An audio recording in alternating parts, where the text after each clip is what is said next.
Norman stopped the car on the side of the road and got out to stretch his legs.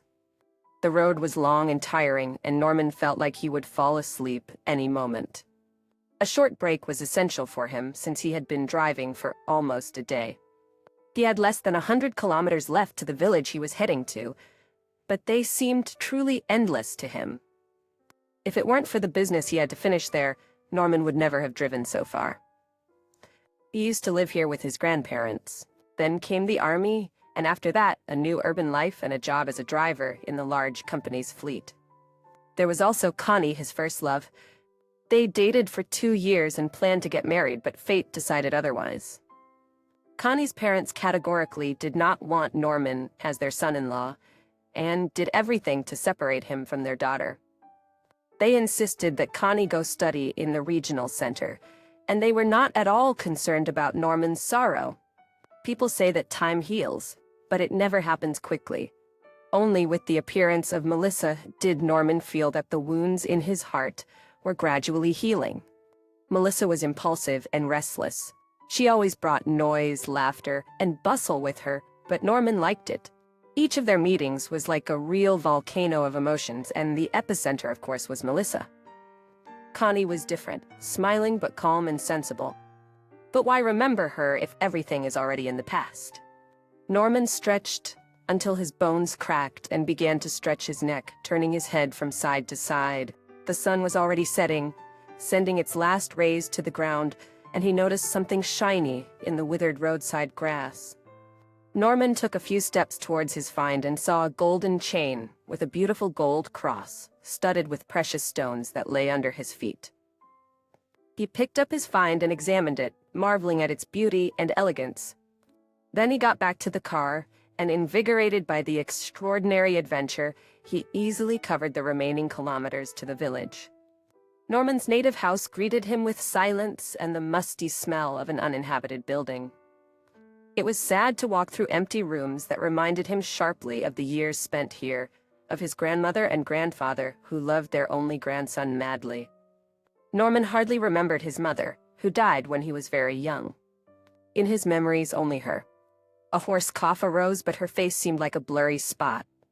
Even in photographs, he did not recognize his mother in a beautiful, young, tall woman, but his grandfather and grandmother were still alive in his mind.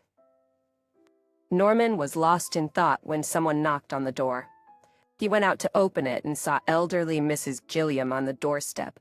"Hello, Norman," she hugged him. "Oh, I was wondering, is it you who came or not?"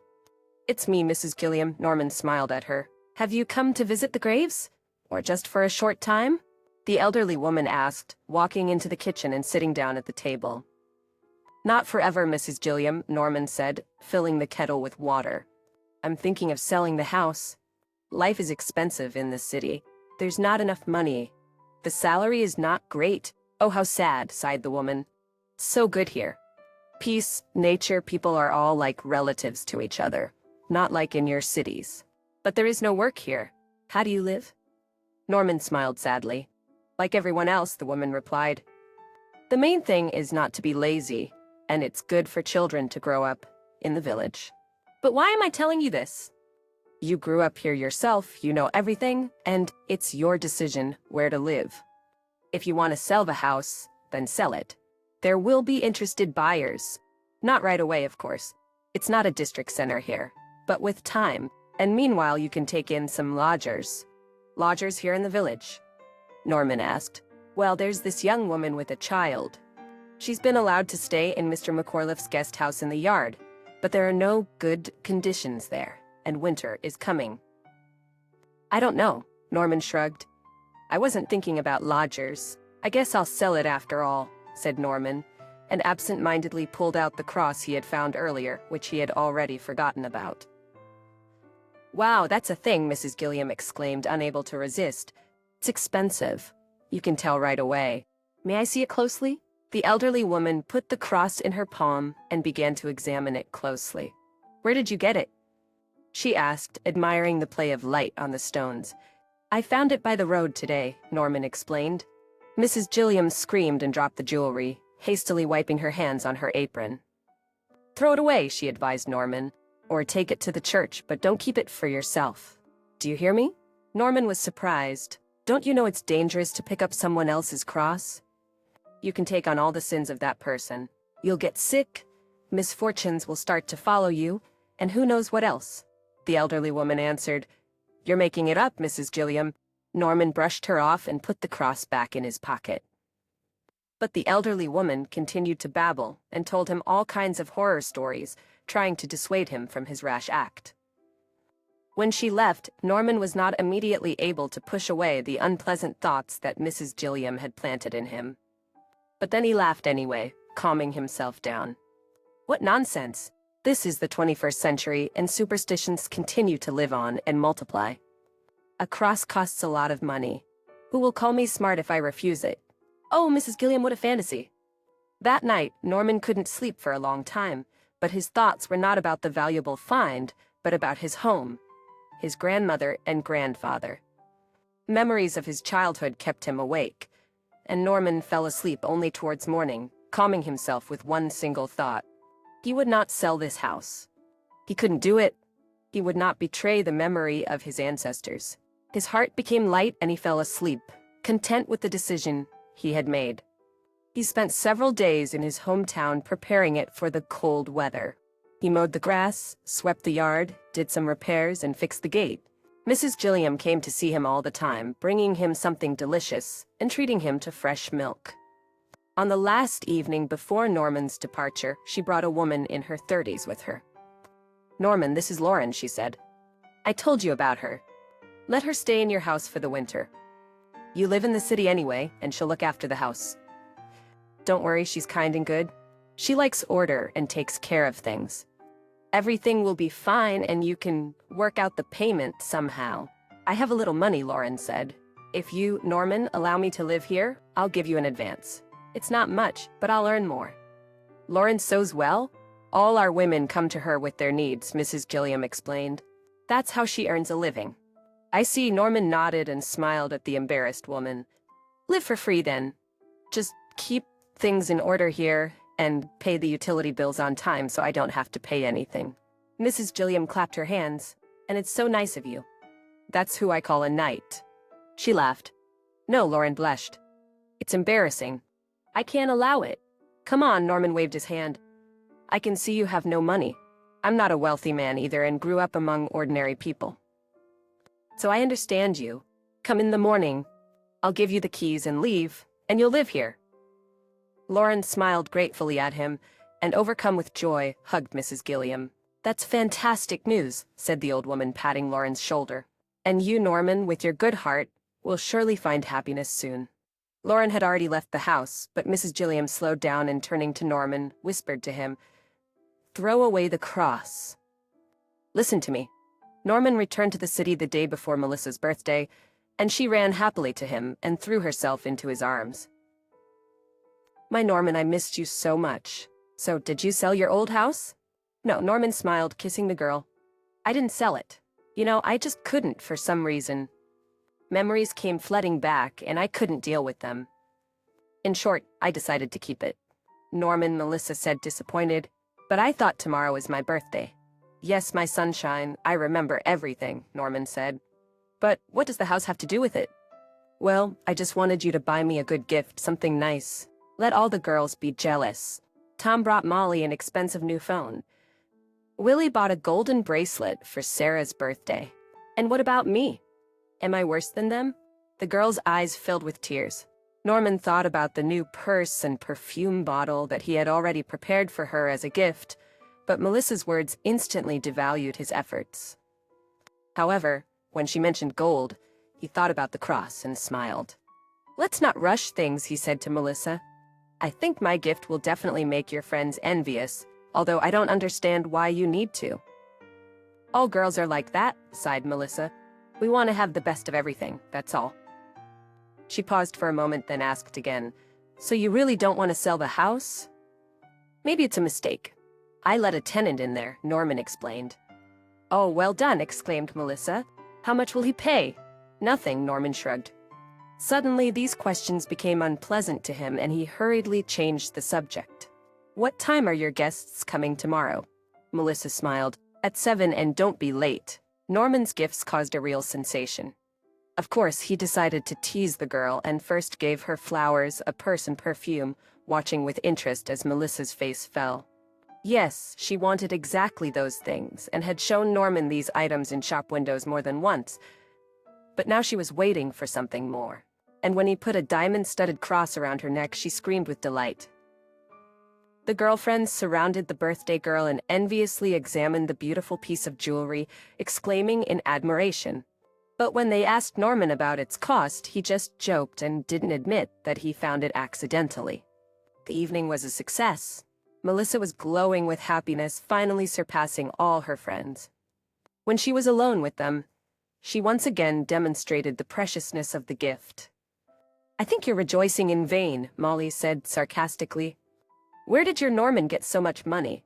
"He's not Rockefeller, just an ordinary driver." "Norman works as a taxi driver at night," Melissa said, but the girls just laughed. Yes, Sarah laughed. "A taxi driver is so cool. Maybe I'll tell my Willie to quit his job and become a taxi driver. They must be richer than Padishahs, giving away such precious things left and right." "Precious things?" Molly exclaimed. "Just ordinary jewelry. Maybe he bought it from the gypsies. That's all. Or maybe it's even a fake." Melissa even blushed with offense and anger. She was prepared to argue with her friends, but Sarah had a suggestion. "Go to the jeweler in the morning and have him evaluate the cross. If it's real gold and diamonds, I will be the first to apologize to you and Norman." "I will do that," Melissa said, narrowing her eyes. "And all of you will apologize to me. Got it?" She lifted her head high and returned to the other guests. Her friends had no choice but to follow her. Melissa could hardly wait for the morning, and as soon as the workday began, she hurried to the jewelry store. A handsome man in his 40s or early 50s greeted her. "What can I offer you, miss?" he asked. "I'm not here to buy," explained Melissa. "I would like to know whether this is a real thing or not." "Who can help me?" "I can," the man replied. He invited Melissa to follow him to his office. On the way, she took out a box in which the cross and chain lay. When the door closed behind them, she handed it to the jeweler. The man's face changed instantly.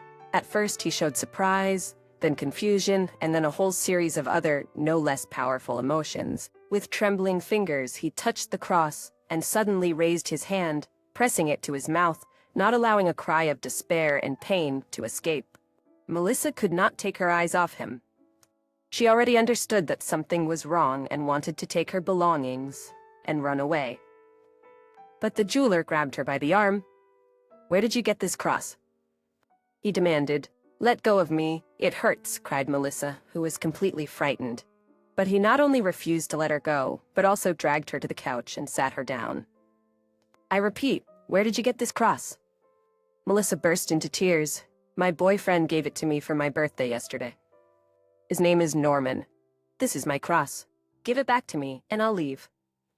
"No, you're not going anywhere until you tell me everything," the jeweler continued to shout. "Call your Norman right now. Let him come here, or I don't know what I'll do to you." "I don't understand anything. I'm not guilty of anything," Melissa cried, waiting for Norman to answer her call. "Norman," she shouted when he finally picked up the phone. "What did you do?" "The one you gave me. They want to kill me because of it." Norman was stunned, hearing Melissa sobbing and screaming. "Wait, I don't understand what's going on, Melissa. Where are you?" At this moment, the jeweler snatched her phone away. "Hurry up and come here, or I'll call the police." "Understand? Where should I go?" Norman asked, suddenly becoming calm. "If this guy's talking about the police, then he's not a criminal and can be dealt with."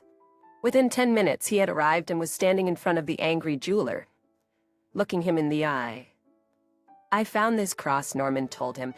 "I found it by the road accidentally. Now will you tell me what is wrong with it?" "I made it," the jeweler explained, suddenly weakened and sat on a chair. "Both the cross and the chain belonged to my wife. It was my gift to her." "I don't understand," Norman said. "Was it stolen from your wife?"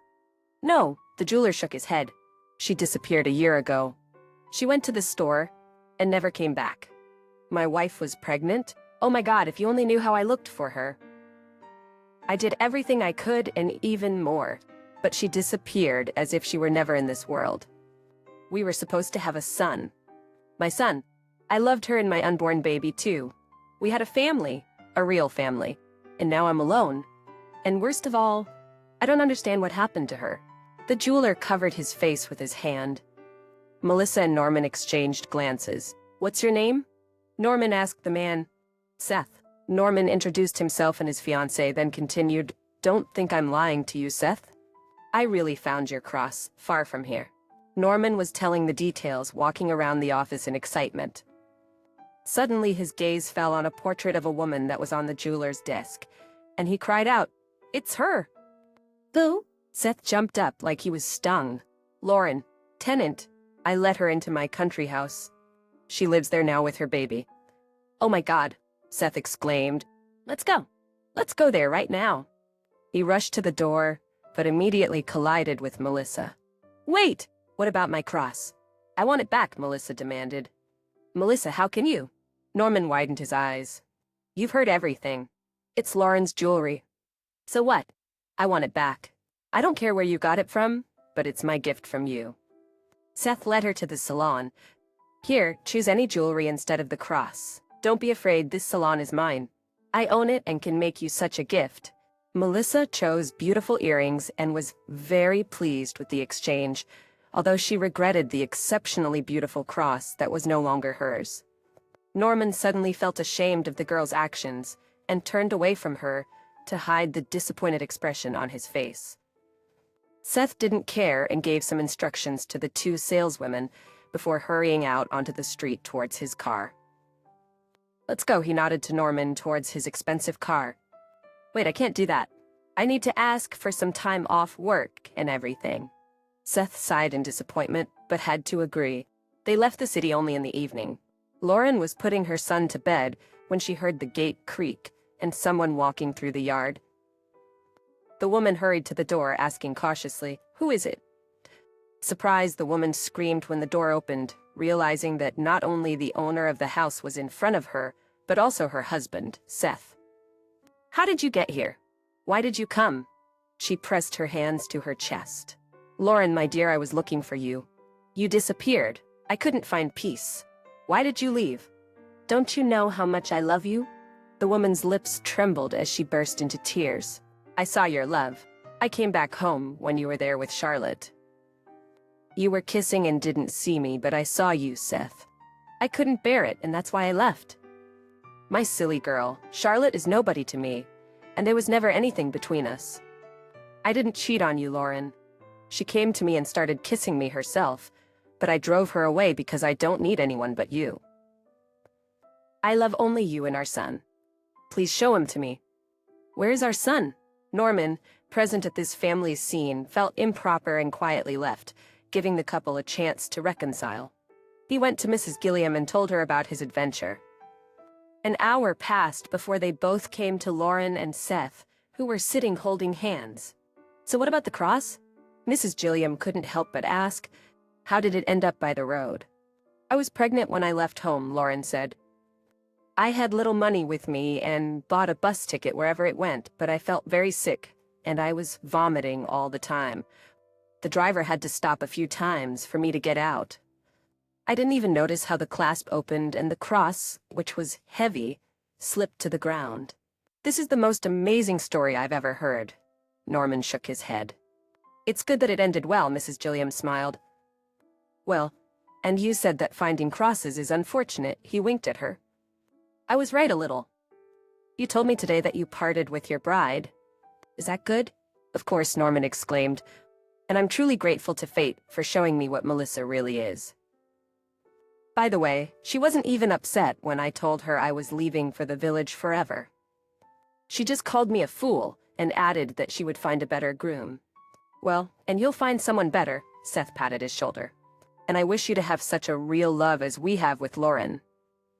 I already had a real love, Norman sighed, remembering Connie. Don't be sad, Norman, Mrs. Gilliam told him. Happiness will find you here too. The next day, they saw Seth and his family off, loaded with village gifts. So you're not coming back? Seth asked. No, Norman shook his head. I only now realize that I'm a villager, and you come to visit me. Fishing, nature, we'll have a great time. Seth promised to visit and warmly said goodbye. The next evening, someone knocked on Norman's door. He opened it and froze on the threshold. Connie was standing in front of him. "Norman, I'm here for you. Forever. I love you and can't live without you." Norman didn't say anything, stepped towards her, and hugged her, burying his face in her hair, smelling of flowers and sun. Happiness finally found him, and it won't leave his home anymore. Norman knew that for sure.